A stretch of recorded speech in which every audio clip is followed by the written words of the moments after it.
So far, we have learned about extremal graph theory questions where we have certain coefficient conditions which guarantees certain small subgraph. So in a host graph G, we have a certain condition. Usually the condition is that there are many number of edges. And then what we want to find was some subgraph F, which is a specific subgraph, like a triangle, where the G had n vertices. So now we move to, that was about the finding small structure. Now we move to find the larger structure. Let's say medium-sized structure or intermediate size.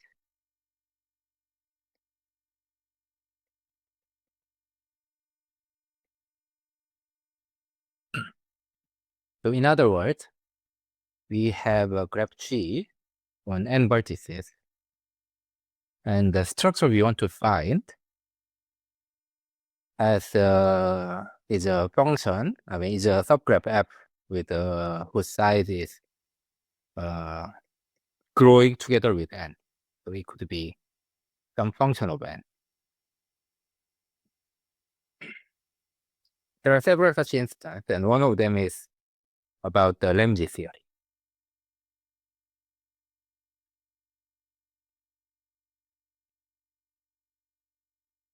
So what is Ramsey theory? It's about the finding order in chaos.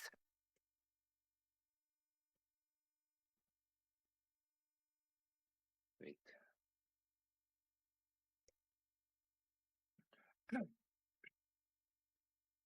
What does it mean?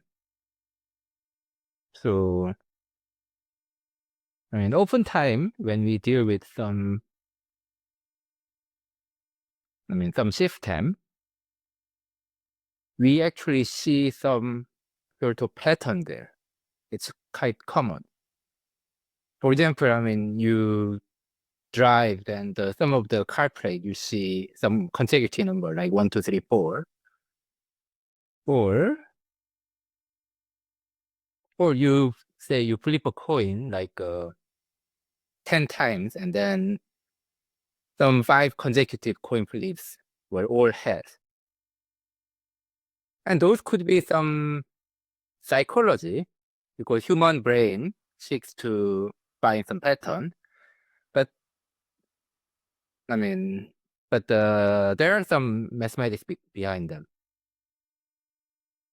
Maybe the reason why you saw the 4 consecutive number on the car plate is that during driving you saw hundreds of car plate, or maybe more than 100, thousands of car plate. Then it's natural that out of all 4-digit number, if you choose hundreds of them at random, then the probability that the 4 random consecutive number was seen by you at least once, the probability is not low. And also 5 coin flip, 5 consecutive coin flip happens with the probability 1 of 2 to the 5, which is 1 over 32. But if you flip 10 consecutive one, or say 20 consecutive one, 20 coin flip, then there are like 15 consecutive 5 coin flip. So one of them give you such all 5 of them being head. The probability is not so low. All other instances. So Ramsey theory is something like this. So what the example that I just gave you shows some tendency that it's not some seemingly unlikely event is not so unlikely, but Ramsey number is more definitive mathematics. So it's saying that no matter how chaotic a given structure is, you should be able to find some pattern always. more specifically in the graph theory,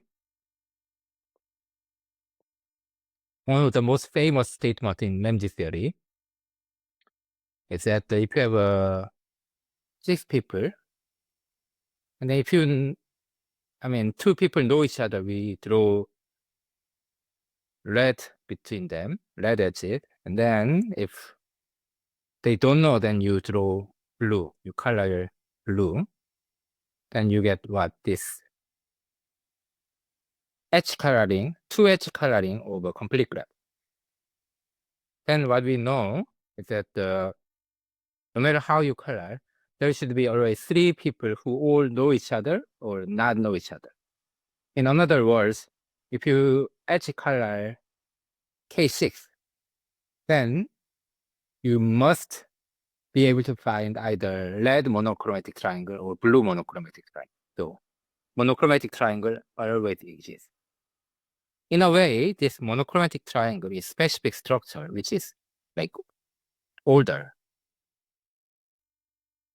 And the entire coloring, in order to avoid certain pattern, you want to color it as chaotic as possible to avoid order, but avoiding order was not possible. So in the introduction to the graph theory, we define this Ramsey number.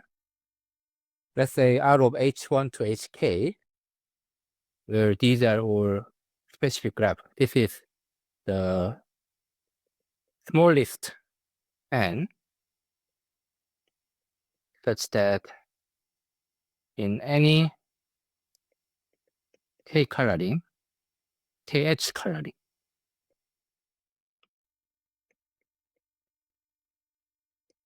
of complete graph An on n vertices, there must exist I such that the graph with i's color contains a subgraph hi. So you must have a monochromatic hi for some I.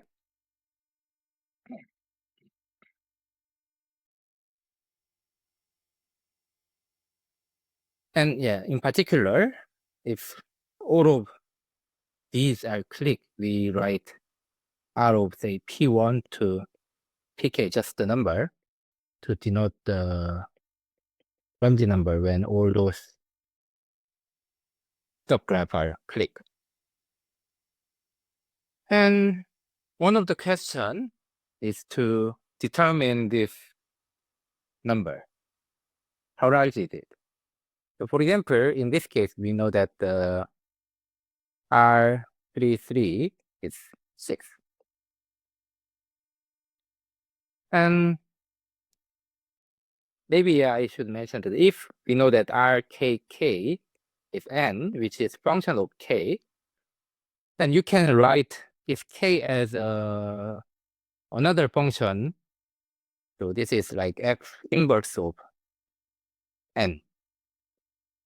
So that's what it means, is that if you have a n vertex graph, and then you edge color, you color the edges with either blue or red, then you should be able to find the monochromatic subgraph, monochromatic clique of size this much. Of course, this is a function that grows together with n. As n goes to infinity, this goes to infinity. And that kind of fits with our theme here that I mentioned. Okay, so question is, how large is this Ramsey number? And Erdős in 1947 proved that the RKK is at least 2 to the k over 2.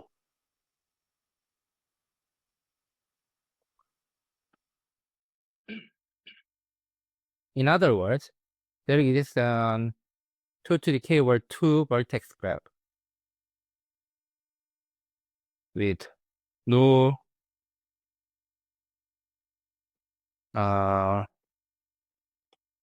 subgraph, no induced subgraph, say.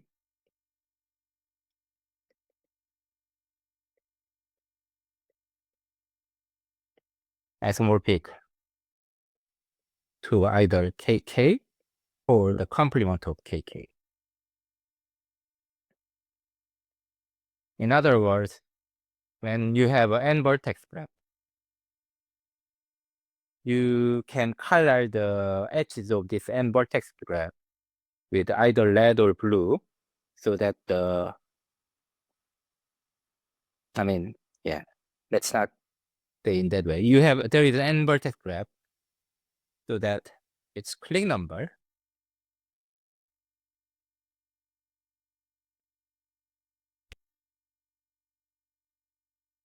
is also smaller than 2 log sub 2n, and alpha, the independence number, is also smaller than that. And how did he prove it? He used the probabilistic method. For each edge, you flip a coin, and then if it is head, then you color it red, and if it is blue, tail, then you color it with blue. Do that independently for all edges. And you just use the simple union bound to show that the probability of having at least one monochromatic copy of KK is strictly less than 1. So there is positive probability that you get no monochromatically. So that's the lower bound. And what about upper bound?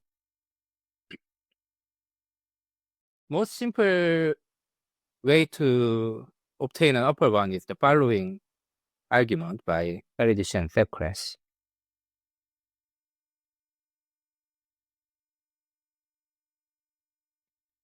What is it? You have a graph tree. You choose a vertex. It has n vertices. Then what? There must be a vertex which has either that sends either more than half of the vertices as red or more than half vertices as blue. More than half of the edges attached to it is red or blue. Let's say there is this one vertex. You choose this vertex, okay, and red part is more than half. Then what you do? You take it and you move it. Did I say blue or red? So let's say more than half of them is red. Then you move it to here. Say T1, and T2 is empty. Now what do we do? You shrink these vertices so that it's all adjacent to this one vertex. So with the red edges. Okay, and then now you see. Now you choose a vertex, and then now this vertex sends blue more than half. Red is just small. And what you do? You move this vertex to here.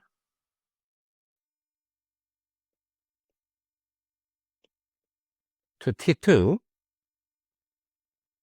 And now what? You shrink again this into half, so that it shrink to the blue neighbor of this vertex. And then again, you choose one vertex and then you move it, and then that shrink, and so on. And what can we ensure? Each time, let's say this part is x. This x shrinking to half. Maybe it's shrinking to 0.6 times of the original one, but it doesn't shrink more than half. Each time it doesn't shrink more than half, it doesn't shrink more than half. But what do we know? Due to our choice, this part is red clique, and this part is blue clique. Why? Because this was chosen first, and then all the choice later comes from the red neighborhood of the earlier vertex. So this belongs to here, meaning that they are connected by lead edges. So this is lead click and this is lead click. If one of them contains more than k vertices, at least k vertices, then we are done. But what happens if this is less than k minus 1 and this is less than k minus 1? Then this is shrinked by less than 2 to the 2k minus 2. But initially, if initially this was like 4 to the k, then after shrinking this much, this is still non-empty. So you can keep repeat. That means at some point this hits to k vertices so that we find the monochromatic kk. So that's the algorithm of additive state crash. And this provides that the upper bound is almost 4 to the k. A bit more careful analysis actually give you this is slightly better bound than 4 to the k. 2k minus 2 choose k minus 1. In fact, it's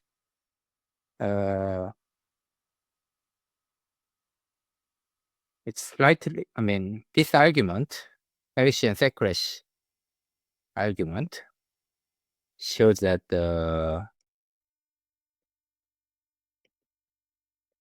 it's better upper bound.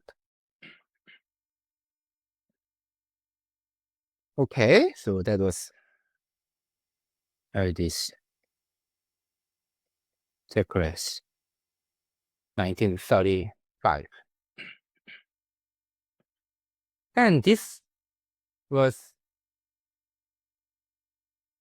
essentially, this was the best we have known until like last year. And 2 years ago, 2023. There was some improvement. So this is essentially 4 to the k. And then there was the improvement of 4 to the k minus 0 k. But essentially, it was very close to the improvement was not exponential improvement. The improvement was by Colon and also Shah. But anyway, so that was not the exponential improvement, but almost 90 years since this addition crash bound. Campos, Griffith, Morris, Shastra Butte in 2023 improved this exponentially. That it's 4 minus some constant c to the k. We did see something like 1/200 or something, some small number. But this is the first exponential improvement from here.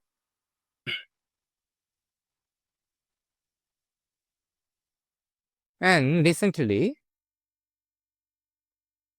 Ballista,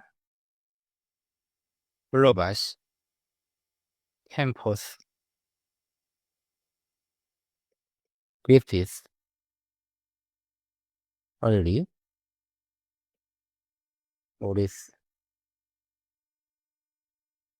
Sasrabutte in 2024 further generalize this to more than 2 color. So let's say this is T color. Then this is R to the R minus delta to the K for some delta which only depends on this R. Why did I write P here? So there are R colors. Let's say you have R colors, then you get this bound. And essentially the previous bound, this argument give you R to the RT, RK, but they made this exponential improvement.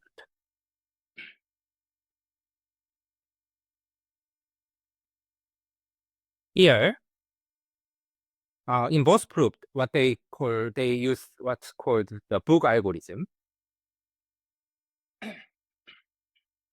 And the argument here is a bit more simpler. So I will briefly describe the algorithm used here. So let's say we consider two color case.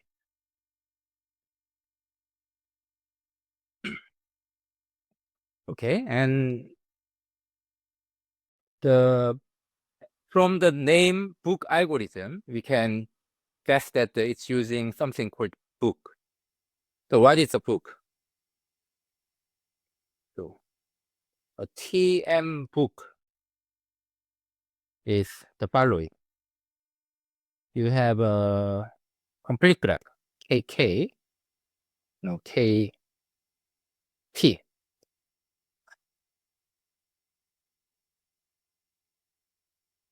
And you have M vertices here. And you have a complete bipartite graph between them. So it's like, this is independent set. So this is called the book. If you see it, in this Ehrlich Sekresh algorithm, this is red book. This is blue book. So book is that this complete graph part is the partial complete graph that we are currently building. And this independence part of the book is the set of candidates, the vertices which are candidates to be added later. And why is it called a book? So in one simple case, you have K2, and then you have this. You can imagine that each piece is like a paper, that all attached together, glued together in here, and then you can like flip over these papers. Or pages, the page 1, page 2, page 3, page 4. So that is the motivation to name it book. So again, this book is very important concept for this algorithm. Now, how do we do it? So our idea is roughly the following. So every time here you choose a candidate and then you move to here, and then the set shrinks into the hop. But that's not what we want. We want to make sure that it shrinks less than a hop. Okay, but how do we make sure that? If, this one is like containing the vertex whose red degree is high, say 2/3n, and you can move it to here, then it shrink much smaller. It shrink only 2/3. That's very good for us. But how can we guarantee it? For all we know, this part, every vertex has same red degree and blue degree. It could be red graph is regular and blue graph is regular. Then how do we do it? It's impossible, right?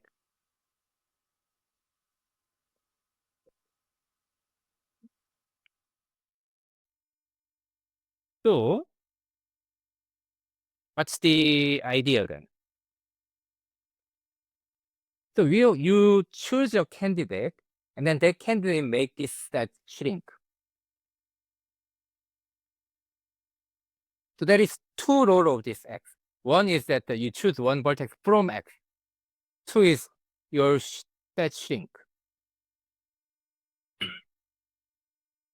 So what if we have two sets, X and Y? What if we choose from X and then Y shrink? In such a case, if we can somehow make sure that this part between has many red edges, this is red density is high, then we might be able to choose vertex so that this Y shrink only small, not to half, but much less than a half. Okay, so roughly what's our plan?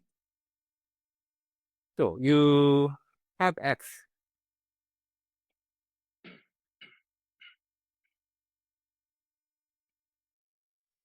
Okay, and you have Y1, Y2, and then T1, T2. The one is color red, so this is already click. This is a click,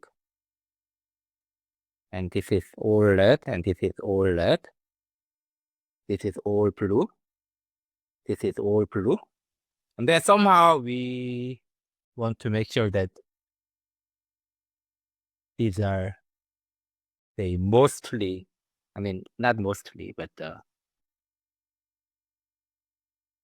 I mean, more red. And this contains like more blue than red.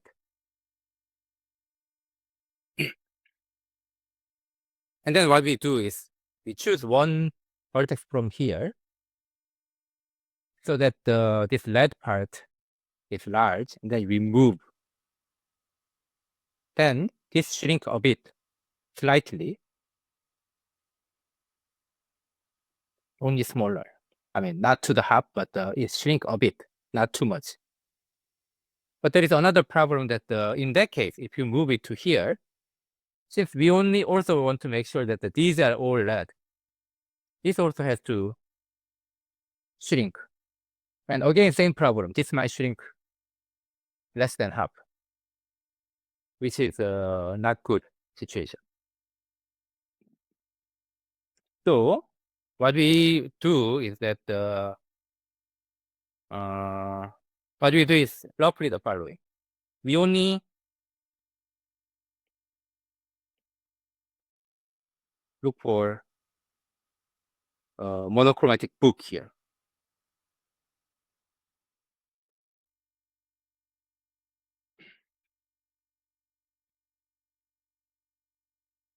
So what I mean is that initially this three set has roughly the same size. Technically, I mean, they don't have to be disjoint, so you can let it be the entire set, entire vertex set, entire vertex set. But it's better to picture it this way, so that this set size n over 3, n over 3, n over 3. And this is initially at 0 size. I mean, empty set. And then you do that, but we only, our aim is to find the epsilon k, comma m book with the m being the Ramsey number of k and 1 minus epsilon k, which is smaller than, say, 4 to minus delta to the m k. Let's say epsilon is small. Some small number. So let's say c is small, so that it's smaller than epsilon and delta. Okay, maybe let's do it this way.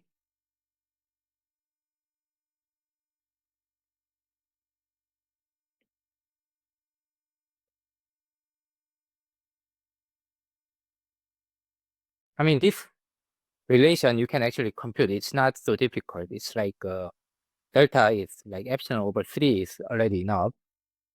But anyway, initially you have like n is 4 minus c to the k. That's our setup. There we want to find the kk, monochromatic kk. Anyway, so we want to find this book. So what it means. So here, delta is small. That means that, I mean, what we want is that we take epsilon k vertices, which is monochromatically. But while you're doing that, this part It shrinked only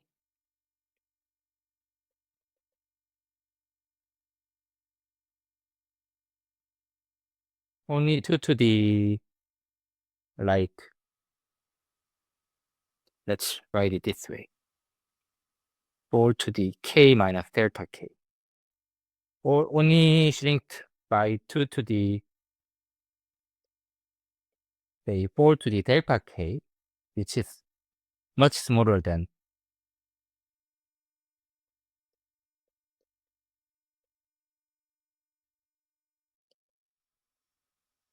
2 to the epsilon k, 4 to the epsilon k. So in order to, in the energy sequence algorithm, if this grows to, say, epsilon k, then this might also grow to epsilon k. So entire thing shrink by 4 to the epsilon k fraction. So it shrink quite fast, but we want to just make sure that this shrink much slower. Only this amount, not this amount. So once we just find this book, then what? Then you can just apply this. So this definition of this shows that it either contains red kk or blue kk or red k 1 minus epsilon k. In this case, we are done. In this case, what? This copy together with this completes a copy of kk. So we are good. So we only want to find this one. And how do we want to find this one? Our book will be either this one or this one. So these are two books that we are keep tracking of.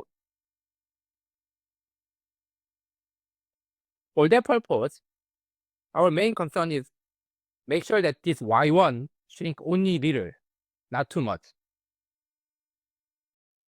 Much slower than half. Each time it shrink by half, then that's our failure. But if it shrink by 0.51, that's our gain. While doing the S shrink, we don't really care much, as long as we can do this epsilon k time. So initially, what? This has still size like a 4 minus c to the k, 4 minus c to the k, technically divided by 3, but the 3 is not so important here when k is large. As long as this shrink a bit slower, this shrink faster is okay. Instead of half, each time it shrinking to 1 over 100, that's still fine. Because we will only do epsilon k time.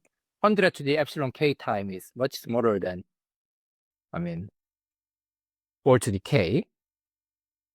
4 to the k over 100 to the epsilon k is still positive. As long as there is something here that we can move, then we are happy. So that kind of divides the role of previous X as being the candidate set and also the parts of the pages of the book. But now these are like pages of the book, and these are the candidate set. So these are the candidate set for this part, and these are the candidate set for this part. So that's kind of a setup.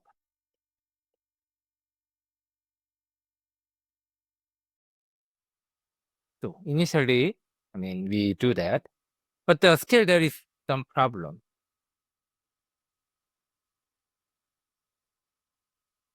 Okay, so this is like mostly red, many red. These are many blue. Okay, now we choose one vertex. And what? If you want to move it to here, then this red part and also this part. But because, this is mostly red. So this is mostly red. So many lead vertices are here, lead edges are here. So by avoiding some small number of vertices, you make sure that this one has lots of lead edges here. So once you move it, this only shrinks into small, not much. It doesn't shrink to half, it shrinks much less than half. So it's still bigger than half of the previous step. That's good for us. And then this shrink into, let's say, like 1/100, and that's still okay. As long as this doesn't shrink too much, but I mean, these are complete graph. And either you can find the lead degree, which is more than 1/100 of n, or blue one. So one of them you should be able to find. So, I mean, it's okay. But the issue is that once we shrink, this is your new x, and this is your new y1. But now we have to what? Make sure that the edges between them are also many lead. So these two, many lead. But how can we ensure that?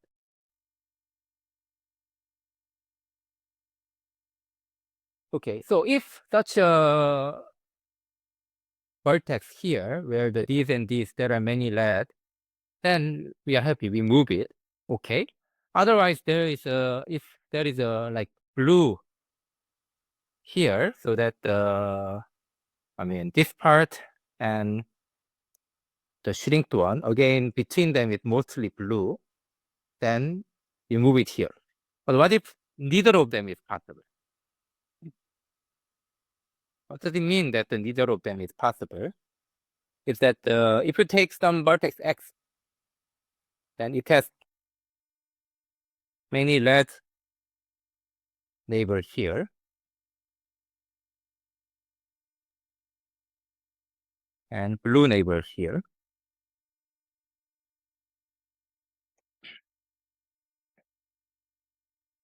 Okay, but once we choose this and then shrink this, also it has many red neighbors here.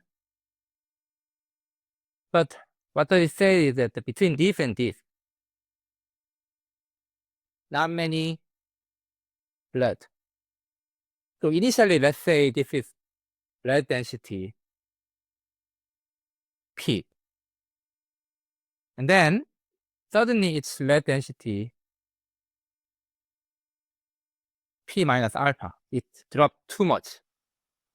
If it drops more, then it's kind of okay. But if it drops too much, then what does it mean? It means that for some other vertex y here, this y sends what? Initially, so large set, between them, there was red density was more than P. But between here and here, this typical vertex in here, y, sends less than P minus alpha red edges to here. That means it sends more than P fraction to here. Then what it means is that for this x and y, you have y1. This sends red edges to this P fraction or larger fraction, and this sends to another P fraction, but the intersection is like less than P square. So this fraction is less than P fraction of here, and this fraction is less than P fraction here. So their intersection is smaller than expected.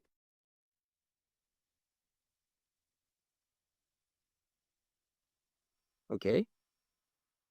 Then if related to some geometric intuition, let's say you have these vertices here, and then let's say you have 9 vertices here, then you consider R9. And this X is sending edges to these 6 vertices. Then you roughly say something like this vector. And this sends 6 vertices, then roughly you think like this vector. then what? Its intersection information is related to the inner product of these two vectors. So not exactly, I mean, this is not exactly what the proof is using. But roughly, what I want to say is that this intersection information is related to some inner product on the vector on space. And this inner product is angle. This intersection is smaller than what they want, means that your angle between them on these vectors are bigger than 90 degrees. So now in this situation, this x and typical vertex in this y has small intersection, and different trace of x again has many y, such that same thing happen.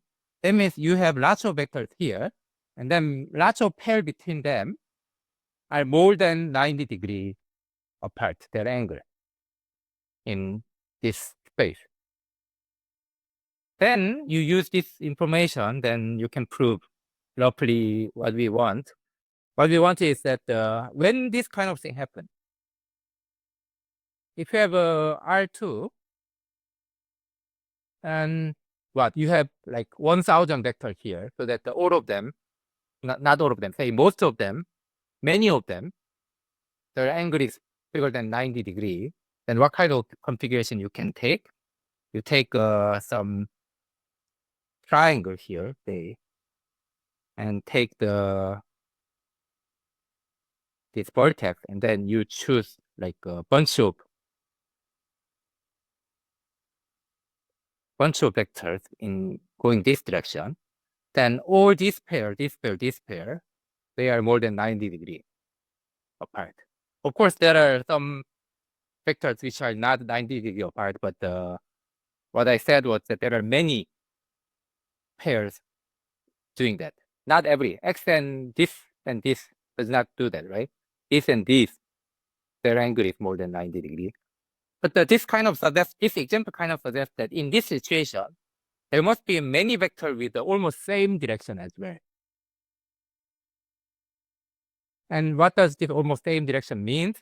That if you take those vertices corresponding to this cluster, then two of them, their intersection is actually larger. Meaning that if you take this and then you choose this x and then you shrink this set into the red neighbor of x, and red density here increase.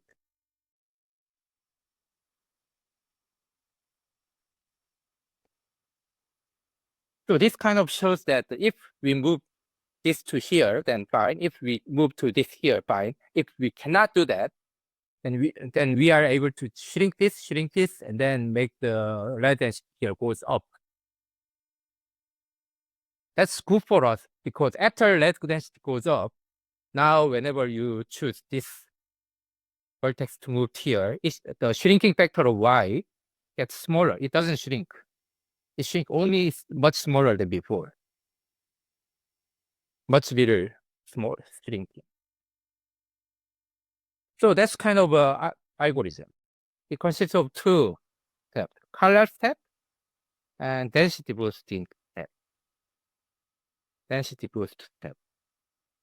In color step, you move one vertex to here, increasing the size of this Ti, and increasing size of T1 or T2, while you shrink this, and doing that, this density might decrease slightly a bit. And once this cannot be done, they show that the density boost step can be possible by shrinking this, and this density, either red density or blue density, goes up. And they show that this density boost step does not appear too much time, and make sure that in each color step, this y shrink at the appropriate speed. And then also you have to compute in a trade-off that this x also does not shrink too fast to disappear. As I mentioned, x shrinking, is fine the shrinking 1 over 100 times each time is also fine, because as long as we are just proceeding epsilon k time. But also, I mean, they show that it doesn't shrink too fast. So they chose the right parameter to that, show that they can find this book. And then once you find this book, and then you just apply this bound, the edit sequential algorithm inside of here to find either this one, and that's the rough idea of the proof. Yeah. Of course, the proof is very complicated. I mean, the first proof is more complicated, and second proof is less complicated, but still it's too much to deal with in the lecture. So we'll not discuss this in detail. So yeah, this is about the diagonal Ramsey number. So this RKK is called diagonal Ramsey because K and K are the same. If you draw table, it's on the diagonal. Yeah.